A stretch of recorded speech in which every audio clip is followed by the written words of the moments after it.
ایک بار پھر گریٹر اسرائیل کے تصور کی گونج۔ گریٹر اسرائیل محض ایک تصور یا ٹھوس منصوبہ؟ گریٹر اسرائیل کا تصور کیا ہے؟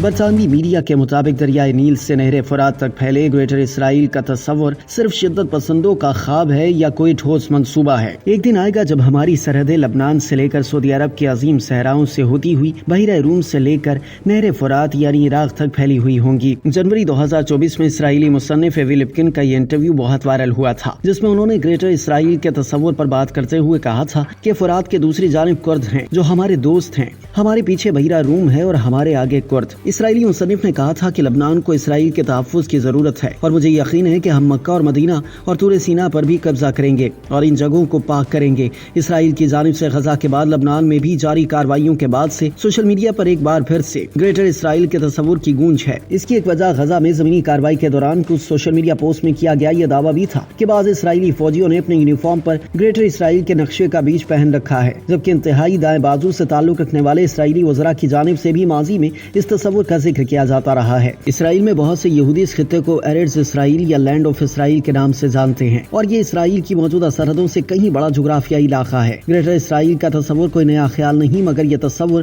کہاں سے آیا اور دا پرومسڈ لینڈ میں کون کون سے علاقے شامل ہیں، یہ جاننے کے لیے ہمیں کئی سو سال پیچھے جانا پڑے گا۔ صہیونیت کے بانی تھیوڈور ہرزل کے مطابق پرومسڈ لینڈ یا گریٹر اسرائیل کے نقشے میں مصر میں دریائے نیل سے لے کر عراق میں نہر فرات تک کے علاقے شامل ہیں، یعنی فلسطین، لبنان، اردن، عراق، ایران، شام، مصر، ترکی اور سعودی عرب بھی گریٹر اسرائیل کا حصہ ہوں گے۔ بی بی سی سے بات کرتے ہوئے تقا نصیرات کا کہنا ہے کہ اسرائیلیوں کا ماننا ہے کہ اسرائیل بائبل میں درج حوالوں اور تاریخی اعتبار سے ان زمینوں کا حقدار ہے جو نہ صرف دریا سے سمندر تک بلکہ دریا سے دریا تک پھیلی ہوئی ہیں، یعنی دریائے فرات سے دریائے نیل تک اور ان کے درمیان تمام علاقے شامل ہیں۔ تاہم برطانیہ کی برمنگھم یونیورسٹی میں مشرقی وسطیٰ کے امور کے ماہر اور king Faisal centre for research and Islamic studies سے منسلک ایسوسیٹ فیلو عمر کریم گریٹر اسرائیل کو محض ایک افسانوی تصور مانتے ہیں۔ بی بی سی سے بات کرتے ہوئے عمر کریم نے بتایا کہ یہودی مذہب کے مطابق گریٹر اسرائیل سے مراد مشرقی وسطیٰ میں وہ تمام قدیمی علاقے ہیں جو سلطنت عثمانیہ کا حصہ تھے اور جہاں یہودی آباد تھے۔